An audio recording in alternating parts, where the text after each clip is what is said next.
2023 Royal Enfield Hunter 350 First Ride Review.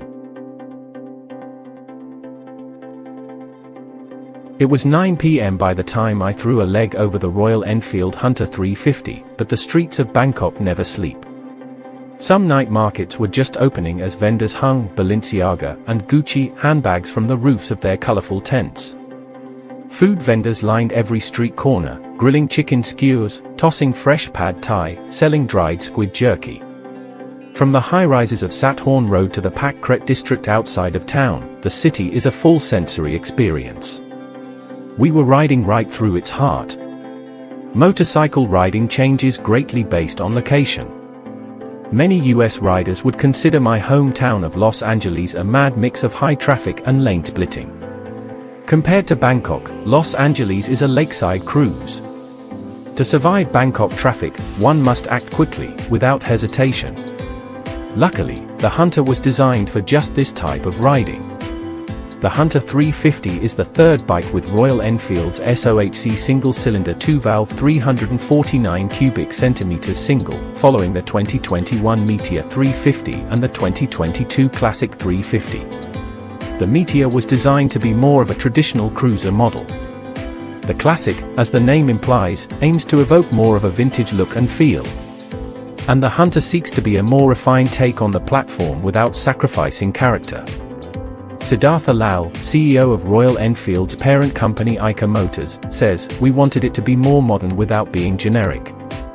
What does more modern mean to Royal Enfield? Other than styling, it means a more dynamic chassis.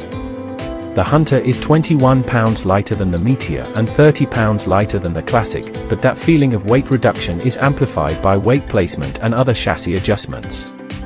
A steeper rake and shorter trail contribute to a shorter wheelbase than the previous 350 models, adding up to lighter handling. Front and rear 17-inch wheels help with quick steering while also opening the Hunter up to some of the best aftermarket on-road rubber available. From picking it up off of the side stand to low and mid-speed handling, the Hunter feels much lighter than its 350 counterparts. Our riding group was small and capable. It would need to be to get through the city. Our chins bounced from right shoulder to left, checking oncoming traffic as we pinned throttles, left the comfort of our hotel, and entered the urban jungle of Bangkok streets. Leading the ride was a Bangkok native named Sam. He had run our route dozens of times in practice, enough to ride it without navigation. He was young, enthusiastic, and smiled often. I was confident following close behind him, which says a lot in this environment. At 6'4", I expected to be more cramped up on the Hunter than I was. My knees fit nicely into the knee dents on the gas tank and my arms reached the handlebar easily, but with enough distance to create a comfortable rider triangle. At 31.1 inches, the Hunter's seat is right between the Meteor and taller Classic. The seat is wide, thickly padded, and remained comfortable for the extent of our ride. Nowhere is Bangkok's unique riding more evident than when crossing through Chinatown. Bright lights and neon signs flash at you from tall buildings lining the one-way 4-lane road. Cars inch along in a dense grid. Scooters weave through traffic like an old carnival disc game, never going more than 1 or 2 car lengths before bouncing a lane left or right. Sam was several cars ahead of me when I nearly bumped tires with a woman on a pink scooter, both of us following a man on a Honda Grom clone loaded with a 2-by-3-foot stack of boxes under a tarp. The Hunter felt balanced and agile while navigating the whole calamity. The bike changed direction quickly, never requiring a foot dab. Good throttle feel and feedback from the clutch lever made engine modulation easy in the critical low-speed range. The engine fires with a satisfying pop which could easily be heard above the gutter mumble of scooter engines, honking horns, and meat sizzling on sidewalk grills. Thailand has 3 seasons: hot, cool, and wet. Early August is the wet season, and humidity had been over 90%. Wild storms blew in and out of the city, shaking the trees and blasting the streets with waves of water. We were lucky enough to avoid serious rain on our ride, but the wet heat still meant most of us arrived drenched. Maybe rain would have been nice, I thought as we passed massive golden temples and countless shrines to Thailand's King Rama X.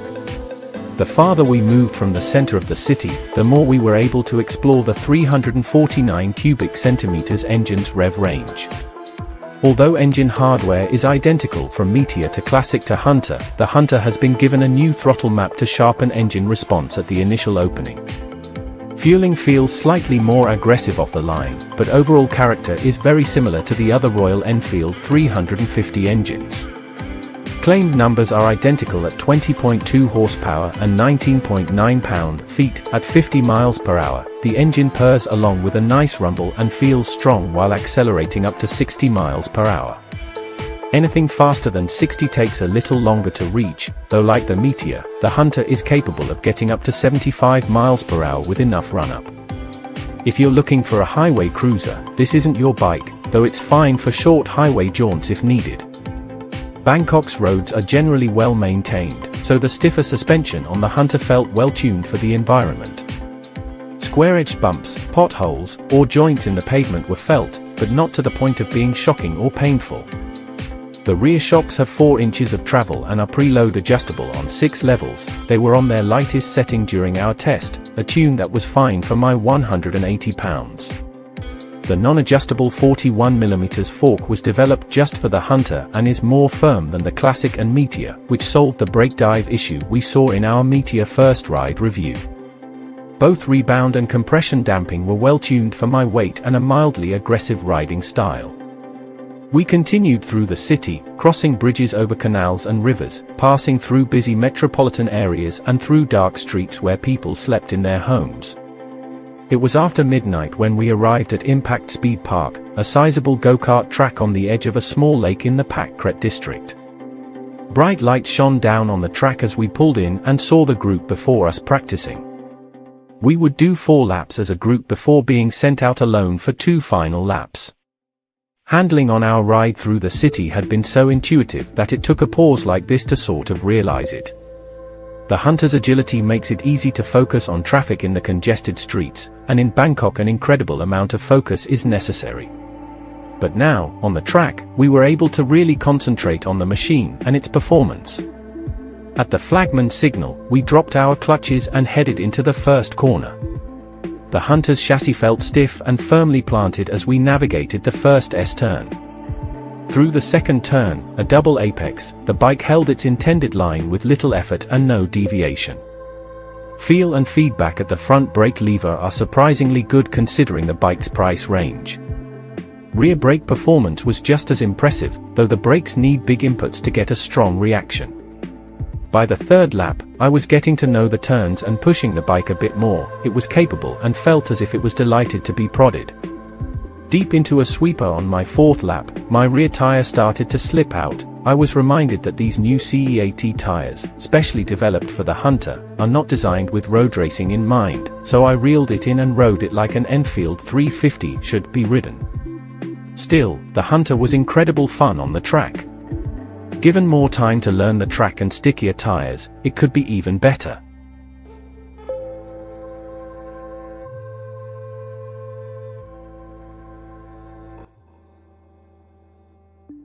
Thanks for watching. Drop a like, leave a comment, and don't forget to subscribe to watch more videos like this.